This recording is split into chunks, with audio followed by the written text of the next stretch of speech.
Adventure compilations are by far one of my favorite formats of tabletop RPG books because they offer a lot of plug-and-play content for any campaign setting you're playing in.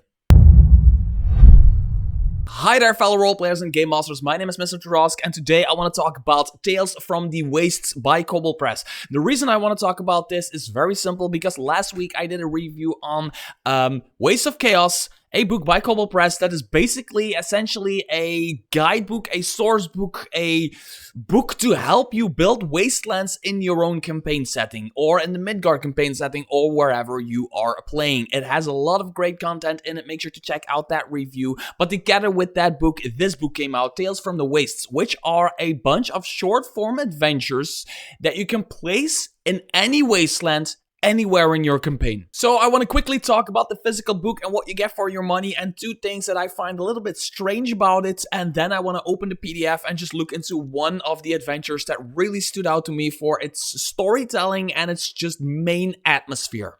So reading from the back really quickly, 15 new single session adventures suitable for levels 1 to 20, playable separately or in sequence. Now they say in sequence and that really sells to me kind of that there is this overarching idea or this overarching plot line, but there isn't, or at least I missed it, or it's just not obvious enough for me why you would play these in sequence other than your players are in a wasteland and there's just a bunch of adventures to be had from levels 1 all the way up to 20. And that brings me to another point. This book does not have an introduction. As you can see, it is the credits, and then it goes into the table of contents, and boom, there is the first adventure, which is great. You get your adventures, you get your 15 single session adventures, but for me, I'd like an introductory setting, first of all, telling us what the book exactly is and why it exists.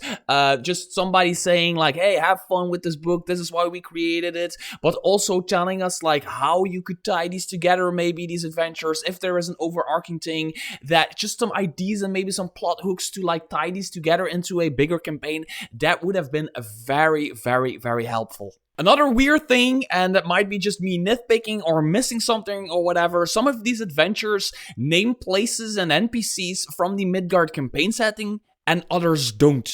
And the ones that name these settings just name them in the same way as the others name their locations and their town names and their NPCs and whatever, but they are nowhere to be found when you type that in like a Control F thingy when you have the Midgard book open, or you go to the Midgard map that is online that you can find places. You just don't find those places, which is of course the entire idea of the book, to have places and NPCs and places of interest and towns and cities and whatever that are setting neutral that you can just drag and drop into your campaign. That's great. I just find it personally a little bit weird that some of these stories decide to take places from the Midgard campaign setting anyway, but that's probably what you get if you get a bunch of great adventures written by a bunch of different great writers. Now that all of these nitpicky small points are out of the way, other than that, you get new environmental hazards, which I think is absolutely great. I love environmental hazards. 15 full-page, full-color maps, which every adventure in here has one full-page, full-color map associated with it, which is also really great. It is set up for easy prep for your next game, which is absolutely true. Kobold Press is really good at just confining these adventures into like the essentials you need to know. You just read it in like a matter of 10 minutes, 15 minutes, whatever, and you are prepped for your next game. There is one point I will make, and that's they say these are single-session adventures. For me, some of these adventures will not fit in one single session. After all, it's 5th edition, and 5th edition is a great and fun game, but it is a little bit slow, meaning that some of these adventures are just a little bit too slow or too long to fit in one session, which is essentially a good point. And here it is, the PDF of Tales from the Wastes. By the way, Kobold Press, thank you for sending me all of your books. Thank you for sending me all of your PDFs. I absolutely freaking love you. So Tales from the Wastes is a bunch of adventures, 15 adventures, and I'm going to say all of the adventures are Kobold Press quality. They're set up simple to read. They have a great backstory. Most of them have a great backstory. They got some interesting NPCs, some interesting monsters. Some have interesting weather effects, all of that stuff.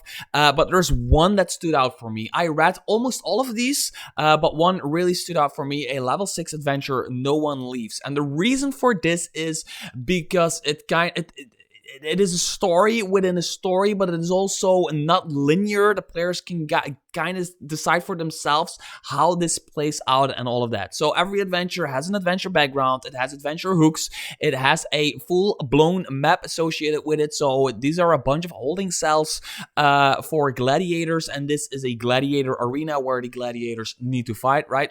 So there's a bunch of great art, there are a bunch of NPCs stuff, and this one has actually a claim system, which is really, really cool and really interesting. So the story goes that there's a couple of people, 2 people literally, who were fleeing a dungeon in the neighborhood of this town, right? And they were fleeing a dungeon, and when they get out of the dungeon, they were ambushed by the people, enslaving people in order to fight their gladiator matches. So they were enslaved. But what this group of people that enslaved them didn't know about the couple is that they were about to change into chules. A chule, if you don't know what that is, it is right above me in this video. You can see it. So they were kind of like, I don't know, there was some magic going on in the dungeon, and now they have this magic inside of them, and they're about to change into a chule. Now, when the players arrive, they haven't changed into chules yet, but the players are also enslaved by this group of people. They are in holding cells, and they have to fight gladiator matches. So the main thing about this is that the players start out as prisoners, and they fight these matches. But in order to fight these matches, and they win or whatever, they can do cool stuff by winning, by performance in combat, by critical hits and stuff like that. They gain acclaim, and there is this small but efficient box that is the acclaim benefits box. If you gain 2 acclaim, the other gladiators in the arena speak to the PCs and answer their questions. With 5 acclaim, they gain a fan base, and they get small gifts from that fan base. 9 acclaim, the other gladiators treat the PCs as equals. Gifts for the PCs are worth a little bit more. All of that stuff, they get their gear back. At 14 acclaim, the guards no longer lock the party cells at night. So this is the point where the players can literally choose, like, we just leave because our cell isn't locked anymore, just get the fuck out of here. Or we might want that 20 acclaim, and the party is arena royalty. The PCs can have as much free food and drink as they want in a tavern in Tangleside. That's the name of the village. So they're convinced, the populace is convinced that the rebel against the Overlord gifts worth of up to 50 gold pieces are brought to the PC. So there's a lot of stuff that happens, so your players can fight these matches and then gain the acclaim, or they can choose to go full on the acclaim side, or they can choose to find a way out of there because they don't want to be enslaved and they just don't want those fight those gladiator matches. And then there is the fact of the matter that between the matches you get this role playing with the other gladiators, where you have this really black and white difference between like the combat inside the gladiator arena, and then there is the role playing like outside of the gladiator arena in the holding cells, where the players get to talk to different gladiators and they get to figure out that there is this couple that are about to change into chules. So the players kind of get to choose if they want to save that couple, kill that couple, or I don't know, find a way to not have them change into chules, basically. And another thing that does really cool is after this adventure, if the players know about this couple having that thing in like being hexed or whatever into turning into chules, they can choose to go to that dungeon